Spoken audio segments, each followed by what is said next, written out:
올 한 해는 여러분 건강들 하시고요. 돈도 많이 버시고 하는 일마다 형통하게 여시길 바라겠습니다. 다음에 안 하신 분은 싫다는 얘기죠. 별로 마음이 없고 돈도 많고 건강한데 그까이 거 뭐 별로 행복하게 사시기 바랍니다. 유대 땅에 새로운 총독이 부임했습니다. 그 총독의 이름이 누구일까요? 베스도죠, 베스도. 여러분에게 질문을 자꾸 던지는 것은 성경과 같이 읽으면서 하자는 거죠. 베스도입니다. 자, 그가 지난주에 예루살렘 올라가서 한 일이 뭐냐면 유력자들 몇 명 만나게 되죠. 그런데 그들은 베스도를 보자마자 무엇을 요청합니까? 바울을 고발합니다. 그럴 때 베스도는 이미 바울은 가이사랴에 감금되어 있고 가이사랴하고 예루살렘하고 거리가 멀지 않으니 난 조만간 가이사랴로 갈 거야. 그러니까 굳이 바울을 예루살렘으로 올려 보내지 않아도 돼. 이렇게 매듭을 짓잖아요. 그러면서 너희들이 아직도 마음이 좀 그러면 가이사랴까지 내려와서 바울을 고발해라 라고 이렇게 조건을 줬어요. 근데 정말로 그들이 어떻게 했다고요? 가이사랴까지 또 왔습니다. 와서 둘러서서 바울을 신문하잖아요. 그래서 어쩔 수 없이 이제 베스도가 재판을 열었어요. 다음날. 그런데 이 모든 일들이 2년 전에 전임자 벨릭스가 있었을 때 했던 일들을 똑같이 하잖아요. 그런데 증거와 증인이 있었어요? 없었어요? 없었어요. 끊임없이 이들은 바울을 죽이려고 하지만 아무런 증거와 증인도 없이 이렇게 재판이 마무리되죠. 그러나 베스도도 총독이기 때문에 혹시나 유대인들이 마음이 상할까봐 이렇게 바울을 떠보잖아요. 일단은 형사죠. 형사법에 문제가 없었죠. 로마법에 문제가 없으니까 일단 종교법이 남아있었잖아요.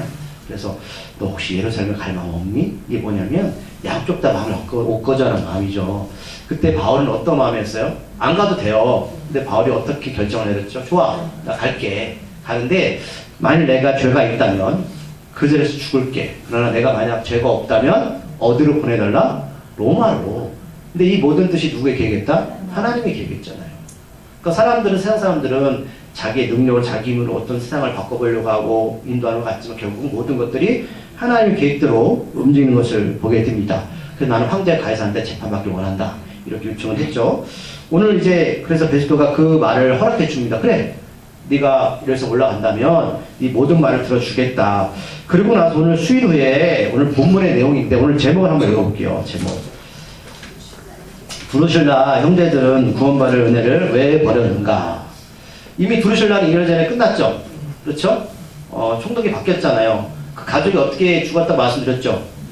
폼페이오에서 이렇게 화살이 폭발되어서 다 매몰돼 죽었단 말입니다. 근데 도대체 그럼 두루실라 형제들이 남아있다는 소리죠? 어디 있을까요? 오늘 본문에 그 형제들이 나옵니다. 네. 우리가 사도행전을 끝없이 읽지만 이런 인과적인 관계를 여러분 읽으실 때에 하나님의 깊은 뜻을 또 이해할 수 있다는 이야기입니다. 오늘 수요일 후에 오늘 두 명이 오늘 가이사랴에 베스도를 만나러 옵니다. 누굽니까? 아그리빠 왕하고 버니게라는 남녀가 가이사랴로 신인 총독 베스도를 만나러 옵니다. 제가 관계를 설명해 드릴게요. 이 아그리빠 왕은 오빠고 버니게는 여동생입니다. 여동생이요. 그런데 오늘 또 다른 여동생이 한 명이 있었어요. 제가 미리 다 답을 드렸습니다. 누구일까요? 제목 한번 유추해 보세요. 두루실라예요. 두루실라예요. 아그리빠 왕하고 그 다음에 버니게하고 오늘 두루실라는 3남매입니다. 제가 전에 한번 공주라고 말씀드렸잖아요. 공주. 네. 왕족입니다. 왕족. 오늘 성경에는 아그리빠라고 이렇게 기록하고 있지만 정확한 어떤 명칭은 아그리빠 2세 왕입니다. 2세요. 그럼 1세가 있었겠죠. 1세는 아버지예요. 그럼 오늘 왜 누가는 1, 2세를 구분하지 않을까? 이거는 간단합니다. 이때의 성경 읽는 독자들은 이름만 대도 이들이 2세인지 1세인지 알 수가 있다는 얘기죠. 그런데 여러분 대통령의 어떤 이름만 들어도 가족이 누군지 알 수 있죠. 굳이 이걸 구분할 필요가 없다는 소리예요. 그러니까 우리가 정확히 제가 이사를 말씀드리는 것은 이 스토리를 읽으셔야 된다는 거예요. 오늘 2세 왕입니다. 1세고 오늘 이들의 증조아버지가 누구냐? 제가 말씀드렸지만 예수님이 탄생하실 때 헤롯 왕입니다. 네, 헤롯 왕이에요. 그러니까 이거는 이 세 사람은 3남매예요. 3남매로 구성되어 있어요. 그러니까 우리가 이 환경이 어땠을까요? 굉장히 풍요롭겠죠. 왕족인데 태어나자마자 아버지가 왕이에요. 그러면 보지 않아도 어릴 때부터 굉장히 잘 살았습니다. 외적으로는 우리가 저렇게 살고 싶어라는 가정이었다는 거죠. 그런데 도덕적으로 굉장히 복잡한 집안이었습니다. 자, 이 삼남매의 어머니가 누구냐면 이 성경에 나와 있는 인물이에요. 제 여인도 말씀드렸어요. 누구냐면 헤로디아.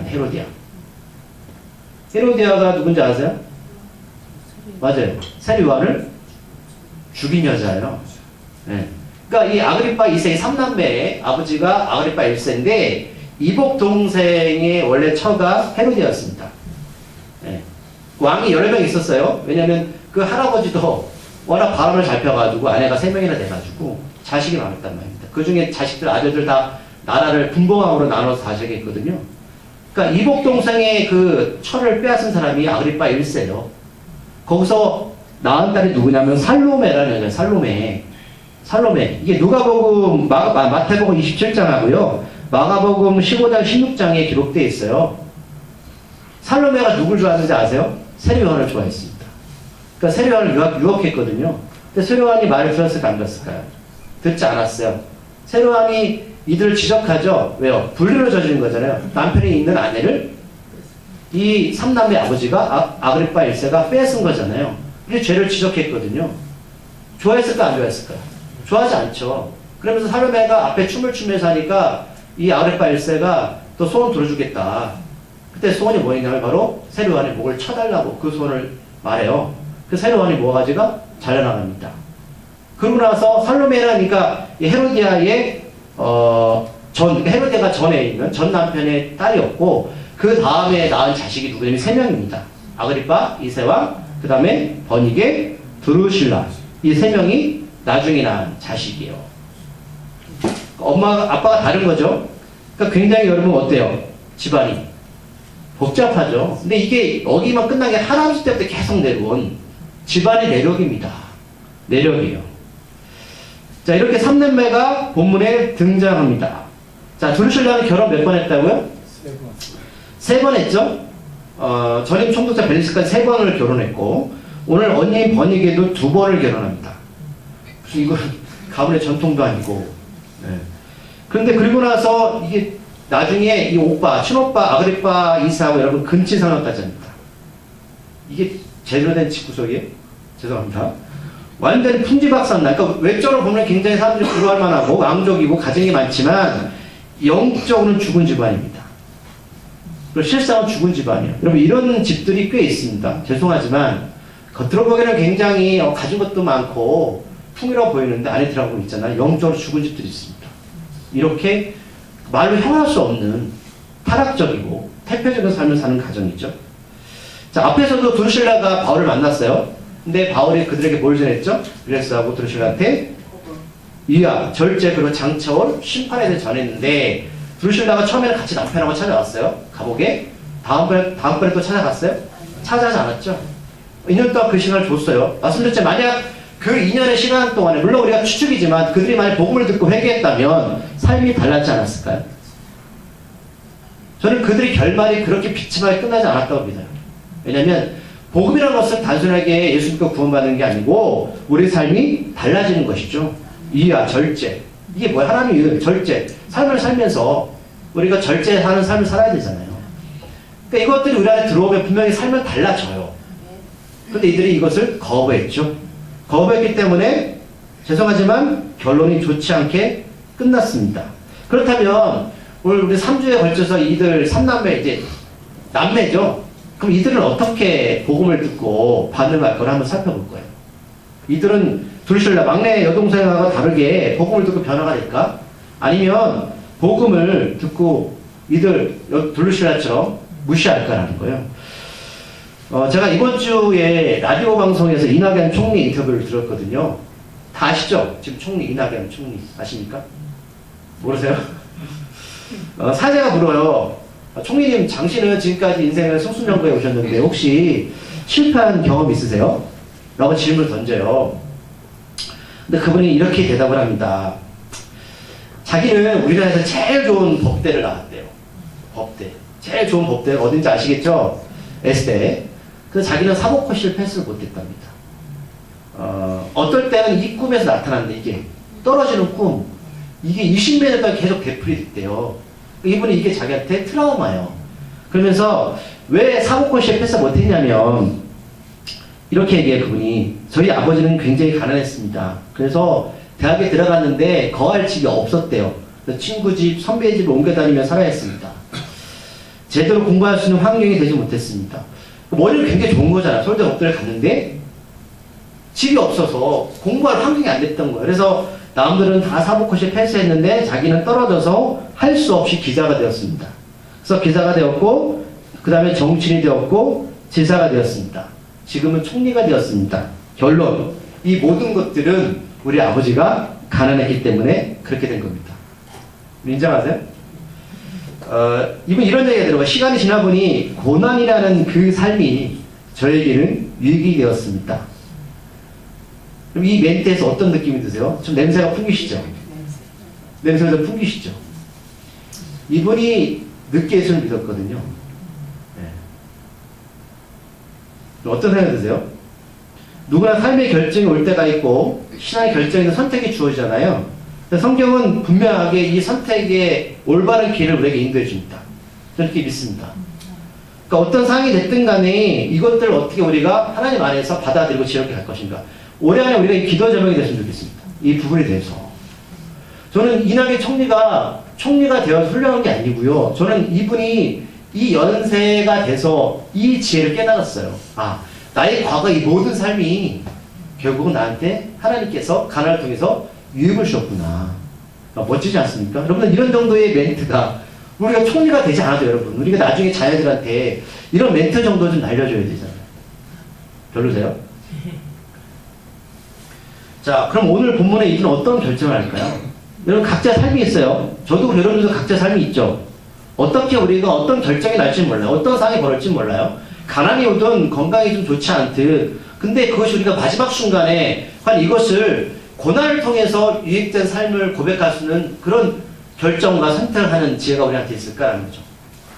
자, 14절을 보면 아그리파 1사 번역에는 어떻게 여러 날 가이사에 머물게 되죠. 근데 갑자기 베스토가 누구 얘기를 꺼냅니까? 바울 얘기가 꺼내죠. 여러분, 우리가 보면 그 명절 때 모이거나 또는 여러 사람들이 많이 모일 때 물론 가족 얘기도 하지만 연예인 얘기도 많이 하고 주로 어떤 얘기가 많아요? 유명한 사람들 얘기 많이 하잖아요. 야, 오늘 누가 이렇게 구속이 됐다, 또 이런 일이 벌어질 때 정치 얘기도 많이 하게 되고. 그러니까 우리가 추측할 수 있는 것은 바울이 굉장히 이 시대 때 어떻게 해요? 유명인사였어요. 많은 사람들한테 유대인들한테 죽일 존재. 그러니까 몇 년을 거쳐서 계속 이런 일들이 대표이 되니까 회자가 된 거죠. 그러니까 베스토가 갑자기 아그리파 1사하고 번역이한테 누구 얘기 꺼낸다? 바울 얘기를 꺼내는 겁니다. 자, 이야기는 이렇습니다. 자, 전임 벨릭스가 한 사람을 가이사라에 지금 이 지역에 이곳에 감금하고 있습니다.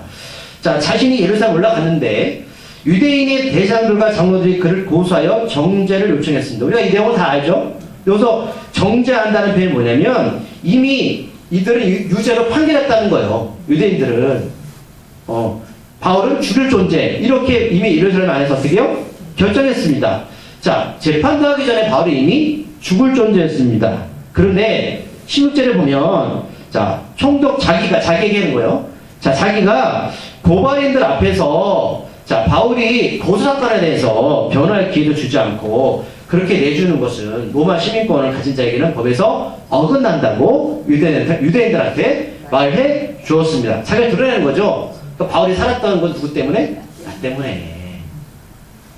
넌씨 까는 거예요, 지금. 그러면서 그랬더니 예루살렘에 머물다가 가이사 와봤더니 그들도 다시 따라와서 재판을 요구했습니다. 그래서 자신도 지체하지 않고 그 다음날 바울을 재판자리에 데려왔습니다. 나는 바울 편도 들어주고 유대인 편도 들어주는 그런 사람이다. 굉장히 그죠? 처실 능한 사람입니다. 자, 빌소는 빈말로 가이사에 와서 고발하고 했는데 정말 유대인들은 그렇게 했다라는 거죠. 자, 그러나 고발했던 유대인들은 자신이 짐작했던 대로 악행의 혐의는 하나도 지하지 못했습니다. 그러니까 베스는 다 알고 있었습니다. 아그리파 2세 왕이요, 난 이 모든 것들을 알고 있었습니다. 난 총독으로서 굉장히 능력 있는 사람입니다. 자, 이 악행은 바로 어떤 악행이었냐? 바울이 예수님을 따르는 우두머리로서 반란을 도모한다는 제목이었습니다. 아시죠? 이 어떤 건지? 그러니까 예수님이 말씀드렸지만 앞에서 십자가 처형한 이유, 원인이 신성 모독죄, 자기 하나님이다라고 얘기했고, 그 다음에 두 번째 뭐냐면, 로마에서 해방시킬 거야. 그러니까 혁명가로 죽은 거잖아요. 두 가지 제목으로. 그러니까 로마 입장에서 뭐다? 예수님이 발람인이죠. 그리고 바울은 그를 추정하는 반란의 개수다. 이걸 도모했다는 거죠. 그래서 19절에 보면 유대인들은 오직 바울이 따르는 자기들의 종교, 그래서 종교는 뭐냐면 원어에서는 미신이 미신. 그러니까 베스트 입장에서는 지금 바울이 예수를 믿는 게 뭐다? 미신입니다. 미신과 종교는 달라요? 우리가 무당한테 종교라고 말하진 않죠. 종교는 뭐가 있어야 하냐면 경전이 있어야 되고요. 성경이나 불교 같은 게 있어야 되고, 그 다음에 신이 존재해야 됩니다. 이 조건이 갖춰지지 않으면 그것은 미신이에요. 그러니까 종교는 그런 것들이 있어야 되는 거예요. 구체적인 증거가 있어야 된다는 거죠. 자, 이 미신이 뭐냐면 바로 예수라는 이가 분명히 십자가에 죽었는데 살아있다라고 주장했다는 거예요. 그래서 미신입니다. 여기서 특이한 것은 전에는 바울이 부활 얘기 때 예수님이 얘기했어요, 안 했어요? 안 했죠. 안 했어요. 여러분 잘 구분하셔야 돼요. 근데 지금 베스터가 지금 부활 얘기를 구체적으로 누구 얘기를 꺼내고 있다? 예수님 얘기 꺼내는 거예요. 그런데 이 상을 잘 보자고요. 자, 예수님의 부활 사건은 복음의 핵심적인 증거죠. 우리가 예수 믿고 천국 가세라는 것보다 그거는 별 힘이 없잖아요. 왜 우리가 예수 믿고 천국 가야 됩니까? 예수님 죽었다가 사셨어요. 우리도 죽음이 끝나는 게 아닙니다. 기독교의 핵심 사상은 부활이잖아요. 부활이 없다면 우리는 다른 타종에 다를 게 없어요. 석가님이 여러분 부처님 부활하셨나요? 아니요. 마호메트가 부활했어요? 이 세상 모든 종교 중에 어떤 신이 부활했습니까? 공자가 부활했어요? 신도 아니잖아요. 오직 기독교만이 부활 사건을 얘기하잖아요. 근데 지금 베스터 입에서 뭐가 나오는지 아세요? 복음 얘기하는 거는 복음. 이 상을 잘 보세요. 아그리파 2세나 버니게나 예수 믿지 않고 있죠. 그럼 베스터 예수 믿고 있을까요? 믿지 않고 있죠. 자, 질문 던질게요. 여러분, 우리가 복음을 전할 때 물론 우리가 믿음 안에서 복음을 전할 수도 있죠. 그렇죠? 능력이 더 있겠죠. 근데 오늘 예수를 모르는 사람이 부활 얘기하면 그거는 능력이 나타나지 않을까요? 나타나죠. 여러분, 우리가 복음 전하고 우리 능력이 아니죠. 오늘도 하나님의 능력이 나타나는 것 뿐이죠. 자, 지금 이들 대화 속에서 여러분, 베스터가 유도하지 않게 그냥 예수 얘기 꺼내지 않고 부활만 꺼내면 이건 복음 아니에요. 왜? 바리새인도 부활 믿었죠. 바리새인들도 구약의 근거에서 영적인 세계를 믿었단 말입니다. 근데 지금 예수는 구체적 얘기를 꺼내잖아요. 지금 베스터 복음 전하고 있는 거예요. 여러분, 이 대세를 끄집어내셔야 돼요. 베스터는 자기가 유도하든 유도하지 않든 지금 이들한테 복음을 전하고 있습니다. 바울이 예수님 부활했다 이렇게 미신을 퍼뜨렸어요 라고 말하지만 그 안에는 뭐가 있다? 복음이 있습니다. 이들 미신이라고 믿고 있지만 하나님 분명히 이들한테 복음을 전하고 있다는 사실입니다. 자, 하나님은 예수를 모르는 베스터 입을 통해서도 복음을 전하고 있음을 이들은 알아차려야 됩니다. 그럼 구약의 당나귀도 말을 하는데 발락한테 여러분, 동물을 통해서 하나님은 복음을 전하십니다. 어쨌든 바울이 공식적으로 걸리는 부분은 형사법이 아니죠. 지금 베스터가 말하는 것은 로마법에 어긋나지 않는데 다만 뭐예요? 종교법을 걸어라고 있는 거예요. 이것 때문에 지금 바울이 죽게 생겼다. 그래서 20절을 보면 베스터는 갈등을 합니다. 왜냐하면 자, 형사법으로는 무죄지만 사도행전 25장 앞에서 이 구절에서 유대인들의 마음을 엇고자 했잖아요. 그래서 바울을 풀어줘야 되는데 만약에 이렇게 바울을 풀어주면 누구의 마음이 상할까요? 유대인들의 마음을 상하잖아요. 근데 총독으로서 제대로 일을 할 수 있습니까? 없습니까? 없잖아요. 그래서 갈등을 하는 겁니다. 자, 형사법으로는 풀어줘야 되는데 이게 이들이 믿는 종교법, 그죠? 이것 때문에 풀어주면 이거 큰일 나겠다. 그렇기 때문에 이 20절 후반절에서 자신이 결정하지 않고 바울한테 그렇게 권면하는 거예요. 너 한번 예루살렘에 가서 신문을 받지 않겠니? 이렇게 위견을 피력하는 건 뭐냐면 이들의 마음을 얻고자 하는 거죠. 풀어주자니 그렇고 안 풀어주자니 그렇고. 그럼 결국 이 일은 자기 해결하면 안 돼요. 유대인들끼리 해결해야 되는 겁니다. 그래서 이것을 그래서 바울한테 권면했죠. 근데 바울이 오케이 했잖아요. 이 모든 것들이 다시 말씀드리지만 이것은 하나님이 뜻입니다. 바울이 거기서 풀려나고 싶은 마음이 없어요. 바울은 거기서 죽을 짝짝해서 죽지 못합니다. 자, 분명히 베스토는 바울이 로마 시민권자임을 존중하면서 유대인들이 그토록 원하는 재판을 다시 시작할 수 있게 되면 모든 양쪽에서 그는 어떻게 해요? 제대로 총독 역할을 할 수 있는 거죠. 야, 머리 좋죠? 이 정도 머리를 갖고 계셔야죠. 그런데 21절에서 베스토는 아그리파 왕과 베니게에게 바울이 이 일로 로마 황제 판결 받기를 원했고, 멘트를 잘 읽으세요. 더 나아가 자기를 지켜달라고 요청했다고 설명하고 있습니다. 그럼 뉘앙스가 달라요. 무슨 얘기냐면 바울이 자기가 이 뉘앙스를 살려달라고 예청했다는 거, 요청했다는 거예요. 바울이 그런 적 있어요? 근데 왜 이렇게 얘기할까요? 베스토 머리 쓰는 거죠. 자기 속 얘기를 하지 않습니다. 바울이 자기를 살려달라고 요청했기 때문에 로마로 보내는 것이지, 난 절대로 발표해서 얘기하는 게 아니야. 근데 바울이 왜 로마로 가고 싶어 한다고요? 한 뜻을 주기 위해서 당당하게 외쳤거든요. 근데 베스토는 아주 좀 바울을 비굴하게 지금 느끼죠? 비굴하게 표현하고 있잖아요. 자, 전반적인 베스토의 어떤 그 설명은 틀리진 않지만 바울은 엄연하게 죄가 없음이 밝혀졌고 로마로 가라 하는 것은 단순히 조건이었습니다. 죄가 없다면. 자, 그가 자신의 생명을 지키고자 베스토에게 지켜달라고 애원한 것도 아니었습니다. 마치 베스토는 바울이 어떤 유혹 때문에 자신을 지키고자 하는 애매한 편을 말하는 것은 역시 총독으로서 바울을 지키는 것은 유대인들의 마음을 상하고자 하는 뜻이 아님을 분명히 밝히고 있는 거예요. 왜요? 유대인들은 오해 살 수 있거든요. 야, 네가 바울 보호해주는 거 아니야? 근데 베스토는 난 아니야. 그죠? 난 아니야. 바울이 나한테 그렇게 애원해서 그렇게 해주는 것 뿐이야. 그러니까 절대로 그런 오해 사지 마십시오. 자, 아그리빠는 베스토의 말에 바울을 불러다가 말을 듣고 싶어 하죠. 자, 저는 이 부분에서 좀 우리가 좀 집중해서 듣겠어요. 자, 그러면 어떤 부분이 아그리빠의 마음을 움직였을까요? 여러분들 여기서 한번 추측해 보세요. 자, 아그리빠 2세 왕이 굳이 바울을 만날 필요가 있습니까? 근데 만나고 싶어 하죠. 이유가 뭐라고 생각하세요? 그렇죠. 궁금해서. 궁금하겠죠? 또요. 우리가 추측할 수 있는 앞에서 벨릭스 드루실라 부부의 상을 보면 알 수 있습니다. 벨릭스 드루실라 부부가 왜 바울을 만나고 싶어 했을까요? 궁금하죠?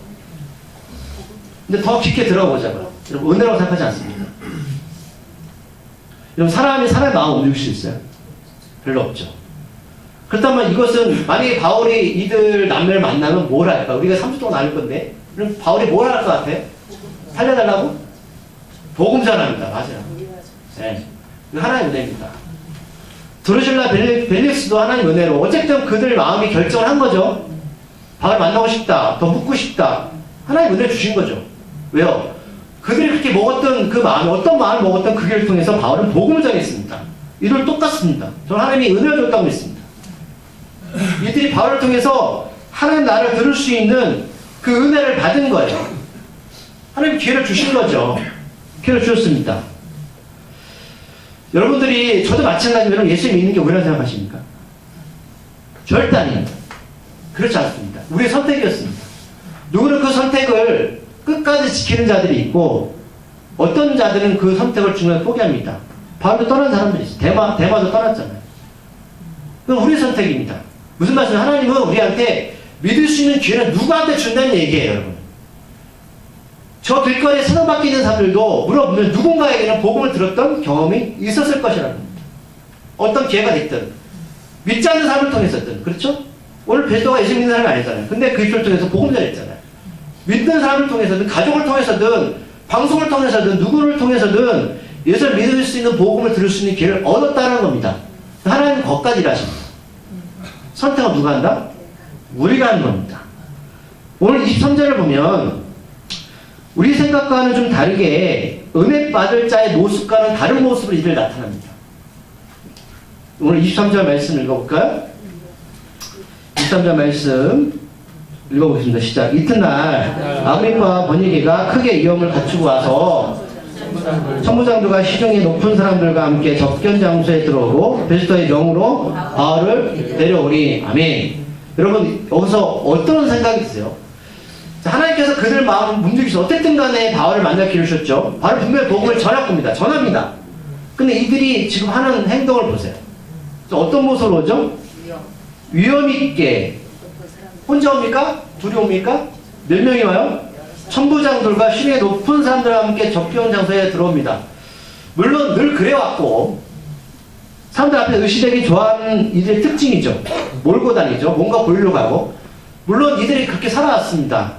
근데 저는 이들이 위험에 있다는 편에서 이것은 내적인 존경심이 아니에요. 헬라어권을 보면. 이게 그냥 외적인 겁니다. 그러니까 우리가 그렇잖아요. 교회 와도 뭐 잘못된 건 아니지만 몇백만원짜리 백을 들고 온다든가 정말 뭐 의리에 대한 옷을 입고 온다든가 이게 위험 있는 게 아니에요. 이제 이런 모습이에요. 복음 앞에서. 뭔가 의시되고 근데 지금 말씀에서 이들은 영적으로 다 죽어있죠. 남매끼리서 근지상환하고 몇 번을 결혼하고 이런 상황이 제대로 여러분 삶을 사는 겁니까? 아니잖아요. 그 위험 있다는 표현이 여러분들 다가오세요? 이거 하나님 모르게 죽은 자들입니다. 그러니까 교회 안에 들어가면 여러분 우리 지체가 여러분 겉포장하지 마십시오. 하나님 앞에 위험 다 죽이셔야 됩니다. 우리 하나님 앞에 무엇을 드러내시겠습니까? 근데 좋은 길을 이들은 지금 벌써부터 놓치고 있다는 사실입니다. 만약 이들이 정말로 자기 죄성을 알고 바울 얘기를 들었을 거 아닙니까? 회개 부분을 좀 인지했다면 이들은 조용히 만나서 바울한테 복음을 듣고 하나님 앞에 갈 준비를 했을 겁니다. 근데 그런 준비하고 있는 거예요? 안 하잖아요. 복음 앞에서 당당합니다. 너무 당당합니다. 굉장히 교만하고 자신을 다른 이들보다 높게 여기는 모습을 나타내었습니다. 굳이 자신들만 와서 바울을 만나도 되는데 그 자리에 천부장들과 시중이 높은 사람들과 함께 나온다는 것은 진실한 대화보다는 그저 꽤나 유명하고 위험한 인물과 몇 마디 말을 좀 섞어보자 이런 건 아니겠습니까? 베스토는 바울을 데려오라고 명령합니다. 그리고 나서 다시 한번 바울에 관해서 그들에게 설명합니다. 왜냐하면 오늘 이 베스토 말고 우리가 어제는 다 얘기했지만 총독하고 번이기한테 오늘 천부장들이나 시중 높은 사람들 모르잖아요, 스토리를. 그래서 다시 한번 설명해 주죠. 우리 또 들어가서 좀 지겨워요. 다시 들어보세요. 바울 이 사람은 유대의 모든 무리가 살려주지 말라고 외치던 사람입니다. 그들은 예루살렘에 와서도 이 가이사랴에 와서도 죽여달라고 청원했습니다. 그럼 내가 바울을 살펴보니 죽일 죄를 범한 일이 없었습니다. 그러나 상소해서 나는 그를 로마로 보내기로 결정했습니다. 그런데 26절 27절을 보면 로마로 보내야 하는 바울에게 어떤 죄도 없음을 다시 베스토가 자신의 말로 다시 증명하고 있어요. 이제 제가 마무리를 줄 겁니다. 자, 우리 26절 27절 말씀을 다 같이 읽어보겠습니다. 시작.